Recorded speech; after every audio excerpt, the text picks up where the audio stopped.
Hindi shorthand की practice dictation 90 शब्द प्रति मिनट गति से डिक्टेशन 5 सेकंड में शुरू होगी। स्टार्ट। भूख के विरुद्ध हमारी लंबी लड़ाई ने खेतों को लहलहाया, भंडारों को भरा और अन्न की कमी को काफी हद तक दूर किया।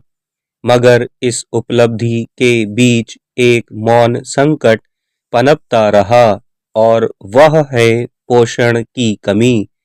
पेट तो भर गया पर शरीर को वह संपूर्ण ऊर्जा नहीं मिल सकी जो स्वस्थ जीवन का मूल आधार है।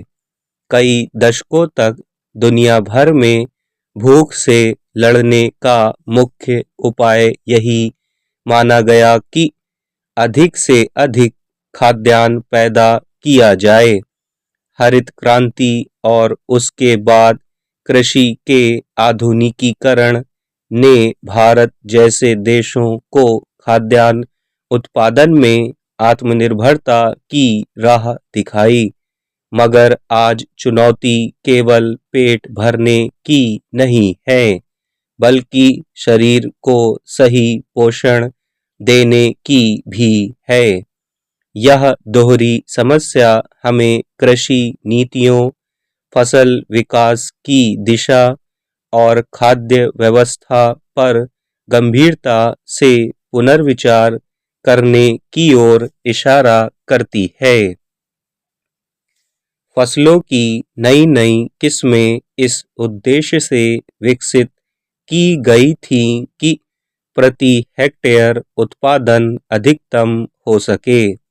इन किस्मों ने खेती की तस्वीर बदल दी और लाखों लोगों को भुखमरी से बचाया। मगर जब पूरी प्राथमिकता उपज बढ़ाने पर केंद्रित हो गई, तब फसलों के पोषण मूल्य पर अपेक्षित ध्यान नहीं दिया गया। कई अध्ययनों से संकेत मिला है कि गेहूं और चावल जैसे खाद्यान्न की आधुनिक किस्मों में लौह तत्व, जिंक और कुछ विटामिन की मात्रा पारंपरिक देसी किस्मों की तुलना में कम हो सकती है।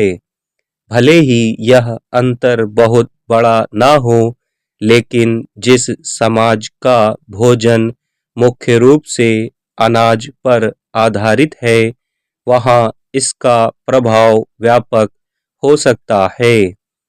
जब आहार में विविधता कम हो और अधिकांश भोजन केवल एक दो फसलों पर निर्भर हो, तब पोषक तत्वों में हल्की सी कमी भी बड़े पैमाने पर कुपोषण का कारण बन जाती है। भारत में पोषण की मौजूदा स्थिति इस सच्चाई को स्पष्ट करती है। दुनिया के चावल और गेहूं के बड़े उत्पादक देशों में शामिल होने के बावजूद भारत में रक्त की कमी, ठिगनापन और कम वजन की समस्या बनी हुई है। विशेषकर प्रजनन आयु की महिलाएं और छोटे बच्चे इससे अधिक प्रभावित हैं। विभिन्न राष्ट्रीय सर्वेक्षणों और वैश्विक रपटों से यह बात सामने आती रही है कि खाद्य सुरक्षा और पोषण सुरक्षा एक ही बात नहीं है। केवल अनाज की उपलब्धता बढ़ जाने से पोषण की समस्या हल नहीं होती। महिलाओं और बच्चों में रक्त की कमी का बने रहना इस बात का प्रमाण है कि उन्हें जरूरी लौह तत्व और अन्य सूक्ष्म पोषक तत्व पर्याप्त मात्रा में नहीं मिल रहे हैं। संयुक्त राष्ट्र की एक रपट के अनुसार भारत में वर्ष 2024 में 5 वर्ष से कम आयु के बच्चों में से 18.7% कुपोषण से पीड़ित थे। इसी तरह राष्ट्रीय परिवार स्वास्थ्य सर्वेक्षण 2019-21 के मुताबिक देश में 5 वर्ष से कम उम्र के 35.5% बच्चे बौने हैं। स्टॉप।